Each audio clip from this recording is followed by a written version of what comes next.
अस्सलाम वालेकुम my dear students. तो आज का हमारा टॉपिक है यूरोगाइनोकोलॉजी एंड पेल्विक प्रॉब्लम्स, जो कि 10 टीचर ऑफ गाइनोकोलॉजी में चैप्टर जो है 10 है। तो हम पढ़ लेते हैं कि यूरिनरी सिम्टम्स कौन कौन से होते हैं, यूरिनरी सिम्टम्स कौन कौन से होते हैं, पहले हम इसकी बात करेंगे। तो हमारे पास जो यूरिन सिम्टम्स हैं वो 2 टाइप्स के होते हैं। यूरिन स्टोरेज के सिम्टम्स होते हैं और रिलेटिंग टू वॉइडिंग। 2 तरह के होते हैं कि यूरिनरी स्टोरेज सिम्टम्स, और सेकंड क्या होते हैं कि यूरिन वाइडिंग सिम्टम्स, कि वाइडिंग से रिलेटेड जो सिम्टम्स हैं वो कौन कौन से होते हैं। तो पहले हम बात कर लेते हैं यूरिन के स्टोरेज सिम्टम। स्टोरेज के रिलेटेड कौन कौन से सिम्टम होते हैं। तो आप लोगों ने निमोनिक याद रखना है फंस से, फंस। तो एफ से क्या बन रहा है हमारे पास, फ्रीक्वेंसी। क्या है? फ्रीक्वेंसी। इसमें क्या होता है कि जो पेशेंट है वो कंसीडर करता है कि उसे बार बार वॉइडिंग हो रही है, मतलब एक दिन में वो बहुत ज़्यादा यूरिनेशन करता है, फ्रीक्वेंसी जो है उसकी ज़्यादा हो जाती है। उसके बाद हमारे पास यू से क्या बनता है, यू से है हमारे पास अर्जेंसी। अर्जेंसी इसमें क्या होता है कि सडन जो है कंपेलिंग डिज़ायर होती है टू पास यूरिन, जो कि मतलब उससे बर्दाश्त नहीं हो रहा होता ये सब, और बहुत ज़्यादा कंपेलिंग डिज़ायर होती है, लेकिन यूरिन की जो है वो लीक नहीं होता, इसमें सिर्फ अर्जेंसी होती है। और एक और टर्मिनोलॉजी है कि अर्ज इनकॉन्टिनेंस। अर्ज इनकॉन्टिनेंस याद रखें, इनकॉन्टिनेंस का वर्ड जहाँ भी आएगा उसका मतलब हो रहा है कि लीकेज, यूरिन जो है वो लीक हो चुका है। अर्ज इनकॉन्टिनेंस मीन्स के पहले अर्ज हुई और इनकॉन्टिनेंस लीकेज ऑफ यूरिन हो गई, ठीक है। मीन्स के इनवॉलंटरी लीकेज ऑफ यूरिन है और प्रोसीडेड बाय द अर्ज, पहले अर्ज हुई उसके बाद लीकेज ऑफ यूरिन हो गई।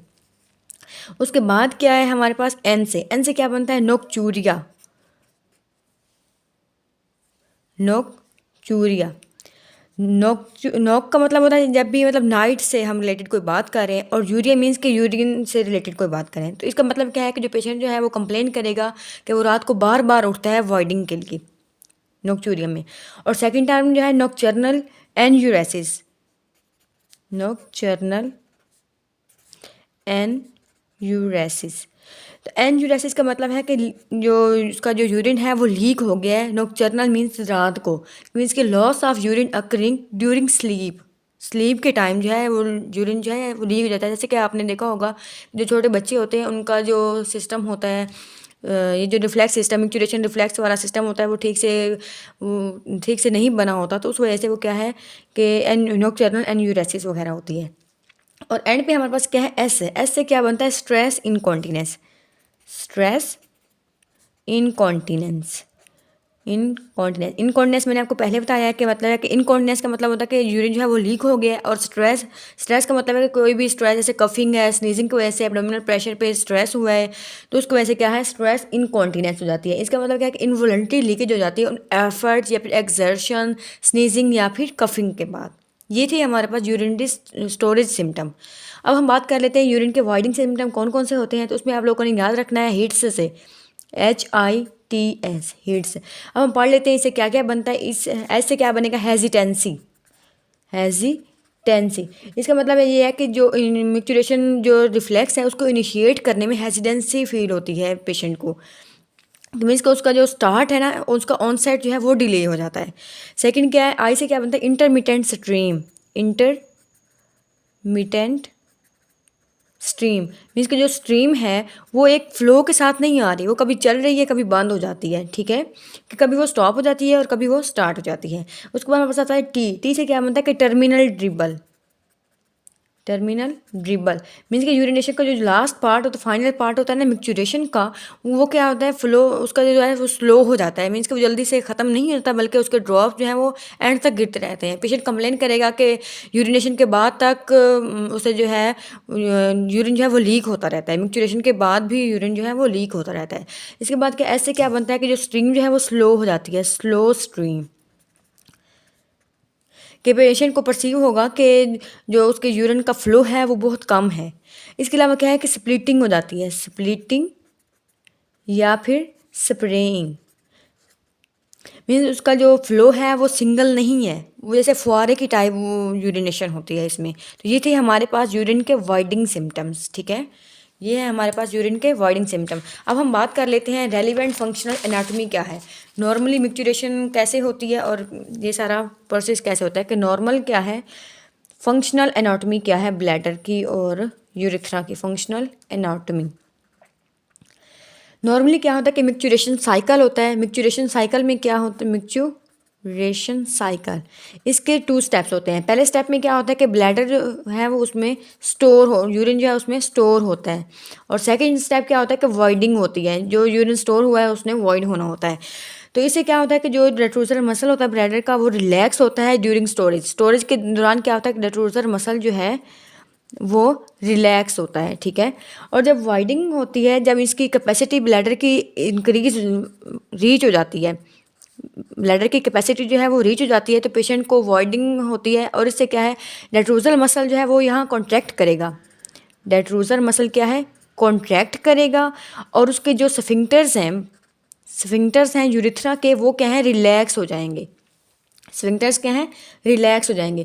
और ये जो डेट्रोजर मसल है इसको इनर्वेशन किस नर्व से मिल रही होती है, तो मस्करीनिक जो कोलिनर्जिक नर्व्स है ना, वो डेट्रोजर मसल को सप्लाई कर रही होती हैं, कोलिनर्जिक नर्व्स। तो जब ब्लैडर जो है स्टोर हो चुका होता है, जब वाइडिंग स्टार्ट होनी होती है, तो कोलिनर्जिक नर्व जो है एक्टिव होती हैं। कोलिनर्जिक नर्व आपको पता है क्या है, एसिटाइल कोलिन जो है वो सिक्रीट करती हैं। जब एसिटाइल कोलिन रेट्रोजर मसल पे एक्ट करेगी तो क्या करेगी, कॉन्ट्रैक्शन करवा देगी। और जो स्फिंक्टर्स हैं ये किससे कौन सी इनकी नर्व सप्लाई इनकी होती है, nor adrenergic neuronal sympathetic nerve supply होती है, सिंपथेटिक।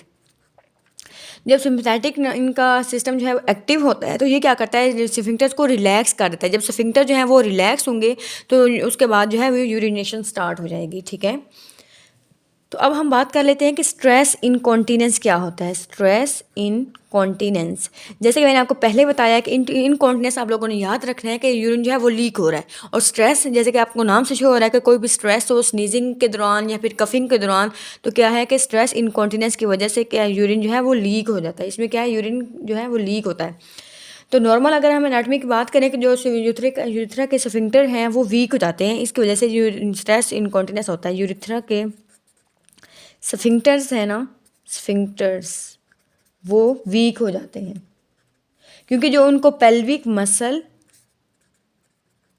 और लिगामेंट जो उसको सपोर्ट दे रहे थे, ये इसका जो सपोर्टिंग सिस्टम है वो वीक हो जाता है, जिसकी वजह से स्ट्रेस इनकॉन्टिनेंस होता है।